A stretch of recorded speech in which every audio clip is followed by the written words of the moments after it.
كيدهم كانت في مهمة قومية، وصلت بالسلامة لحضن الوطن، بس ما وصلتش فاضية، وصلت ومعاها صيد سمين ومعاها زبون تقيل. كان في مؤتمر المناخ كانت بريطانيا بتطالب بالإفراج عن علاء عبد الفتاح المسجون في قضايا جنائية مش قضايا سياسية زي ما هم كانوا بيروضوا للموضوع عشان تبقى حجة ان هم ياخدوه معاهم وهم ماشيين. فطبعا بعد ما الطلب بتاع بريطانيا اتواجه بالرفض، طبعا كده بريطانيا زعلت، مش مهم، احسن ما احنا نزعل. فطبعا علاء عبد الفتاح لوحده في السجن يعني تحس ان هو وحيد وحاسس بالوحده والاكتئاب، فجبنا له شريف عثمان يونسه. طب ايه حكايه شريف عثمان؟ ده اللي هنعرفه مع بعض دلوقتي ان شاء الله. وصلت الطياره لقاعده شرف في القاهره، وتحول شريف عثمان لجهات التحقيق المختصه، وبالتالي اتحول على السجن الحربي عشان يتم التحقيق معاه وتوجيه التهم المنسوبه اليه، وبعد كده ياخد عقابه. شريف عثمان معاه جنسيه امريكيه، معاه باسبور امريكي. طب ايه حكايته؟ الضابط ده كان مسافر امريكا في 2011 ياخد دوره تدريبيه، وكان بالصدفه معاه المنسي او الشهيد المنسي، البطل المنسي اللي كلنا عارفين حكايته، اللي اسمه اتكتب بحروف من نور في السجلات العسكريه وبقى بطل قومي. الراجل خدم بلاده طول حياته، وموته كان مشرف ليه ولعياله ولكل الجيش المصري. المنسي راح البعثة وكمل واجتهد ورجع يفيد بلده. هو راح البعثة، هرب واتجند المخابرات الأمريكية CIA وخان بلده، وبقى يدعو للتحريض على بلده. وده الفرق بين الوطني وبين الخاين، ده بيخدم بلده وده بيخدم أعداء بلده. والمفاجأة يا صديقي إن شريف عثمان هو المستر اللي احنا اتكلمنا عليه في حلقات قبل كده. اسمه المستر، اسمه المسيو، اسمه الحاج، في كل دولة باسم شكل وفي كل مكان بصفة شكل. وياريت الموضوع خلص على قد كده. شريف عثمان اتورط في كذا جريمة في حق وطنه، أقل جريمة فيهم تستاهل الإعدام، لا هو جمع في أكتر من جريمة كل واحدة فيهم على حدة تستاهل الإعدام. فترى ده يتعمل معاه إيه؟ بس يا صديقي الأول خليني أديك نبذة عنه.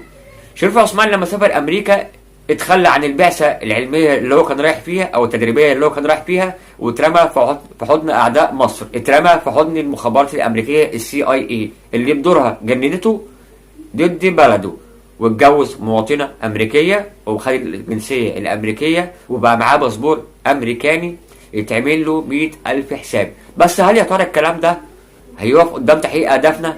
هيقف إن إحنا نجيبه يتحاسب جوه مصر هنا؟ ده اللي هنعرفه من الأحداث اللي هتيجي إن شاء الله. بس خليني أقول لك التهم المنسوبة إليه اللي أنا قلت لك عنها من شوية إن إحنا المفروض نعرفها.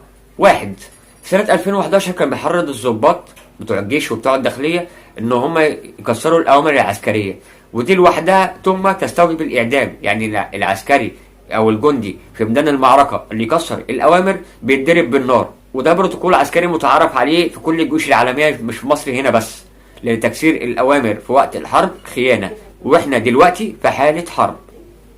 اتنين، بيع أسرار عسكرية تخص بلده أو تخص جيش بلده عن المنشآت، الأفراد، الوحدات، ودي تهمة خيانة عظمى. بيع أسرار عسكرية لدولة معادية وهي أمريكا. نسيبنا من كل ده ونيجي في تهمة تانية. هو المحرض الأساسي في 2019 على اقتحام الوزارات، وبالأخص وزارة الدفاع، الجهة اللي هو اتربى فيها أو اللي هو بينتمي ليها. وبعد 2019 أصبح عضو خامل مستني أوامر أخرى تم تنشيطه بعد كده لتكوين شبكة للتحريض على مصر.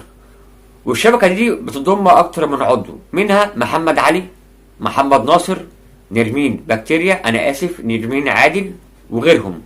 بقى هو المسؤول عنهم، بقى هو المسؤول عن تجنيدهم، بقى هو المسؤول عن إمدادهم بالمعلومات والأوامر، وكان هو كمان حلقة الوصل بينهم وبين المخابرات الأمريكية اللي هو تابع ليها، لأن هو هناك برتبة ضابط، لكن عندنا احنا برتبة خاين.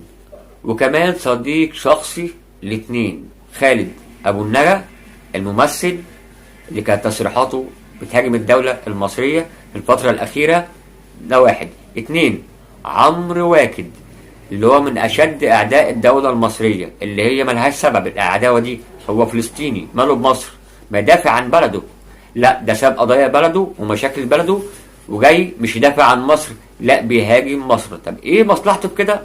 الله اعلم، بس هم اهل الشر كده. لكن بقى يا صديقي الجميل في الموضوع ان النهارده يوم 11/11، النهارده جو بايدن ونانسي بوليسي في مصر النهارده، وتزامن وجودهم في مصر ان الخاين شريف عثمان يجي مصر. المفروض كان جه امبارح، بس والله اعلم اتعطل مجيه عشان يجي النهارده وهم هنا في مصر. طب ده مش بيوصل رساله؟ بيوصل للعالم كله ان احنا ايدينا طايله وقادرين نجيبهم من اي مكان، والبقيه تاتي.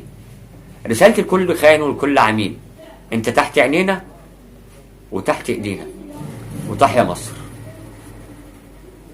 السلام عليكم.